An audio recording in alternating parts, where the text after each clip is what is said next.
रसिक मित्रांनो नमस्कार. मी कवी बद्रीनाथ गोरडे उर्फ नंदकुमार गोरडे आज तुमच्यासमोर एक कविता सादर करतोय. रसिक मित्रांनो, आपल्याला आठवत असेल काही दिवसांपूर्वी बदलापूरची घटना घडली. अगदी कोवळ्या मुलीवर अत्याचार करण्यात आला. आजूबाजूला अशा घटना आपल्या नेहमी घडत असतात. स्त्रियांवर अत्याचारांच्या घटना आपल्याला काही नवीन नाही आहे, परंतु आपण बघतोय की दिवसेंदिवस आपल्या समाजामध्ये स्त्रियांप्रती जे अत्याचार आहे त्याच्यामध्ये वाढ होते. एकीकडे आपण प्रगत झालं असं म्हणायचं, एकीकडे शिक्षण वाढलं असं म्हणायचं. शिक्षणाने समाज सुसंस्कृत झालाय की नाही हे शंका येण्या इतकी वाईट परिस्थिती आज आपल्या अवतीभोवती आपल्याला बघायला मिळते. आणि खरं तर हा विचार करण्याचा विषय की अशी परिस्थिती घडली, अशा घटना घडल्या की लोक सरकारवर टीका करतात. पण खरं तर माझ्यासारख्या कवीला वाटतं की हा सरकारच्या अखत्यारीतला हा विषय नाहीये, की आपल्या समाजाची मानसिकता स्त्रियांच्या बाबतीत बघण्याची, स्त्रियांकडे बघण्याचा आपला जो दृष्टिकोन आहे ते दर्शवणाऱ्या या घटना आहेत. स्त्रियांना आपण उपभोग्य वस्तू मानतो, भोगायची वस्तू मानतो आणि त्यामुळे हे अत्याचार होतात. तिच्या मनाचा, तिच्या कर्तृत्वाचा कुठे विचार आपल्याकडे होताना दिसत नाही.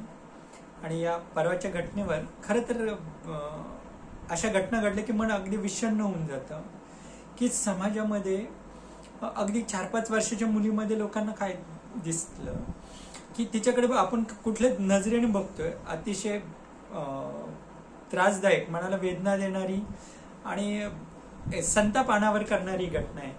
या घटनेवर आधारित ही कविता आहे. आपण आपल्या महान संस्कृतीचे गोडवे गात असतो. एकीकडे आपण तिला देवाऱ्यात पुजतो, तिला माता म्हणतो आणि खूप मोठ्या मोठ्या गोष्टी आपण करत असतो. परंतु खरं तर ही विसंगती मला या कवितेतून आपल्यासमोर मांडायची. कवितेचं नाव आहे किती वेळा पिटणार ढोल.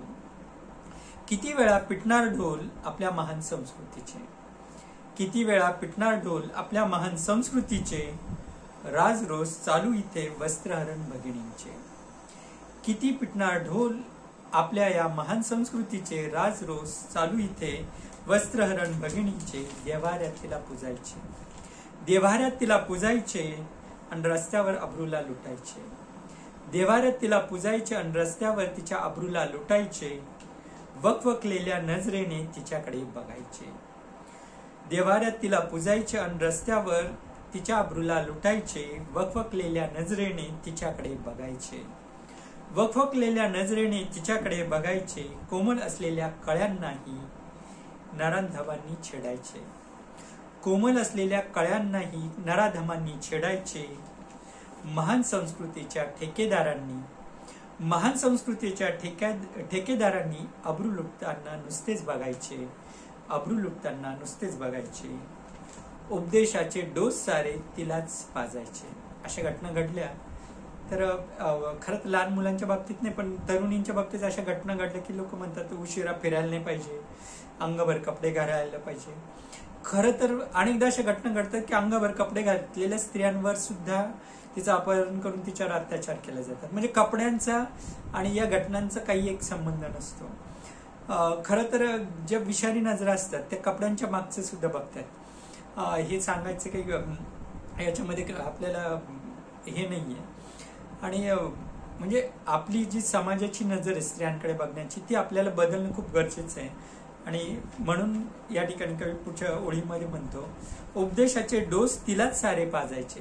तिलाच फक्त सल्ले द्यायचे, उशिरा फिरू नको, अंगभर कपडे घाल वगैरे वगैरे. उपदेशाचे डोस तिलाच सारे पाजायचे. आपण मात्र जंगली श्वापदांना लाज येईल असे वागायचे.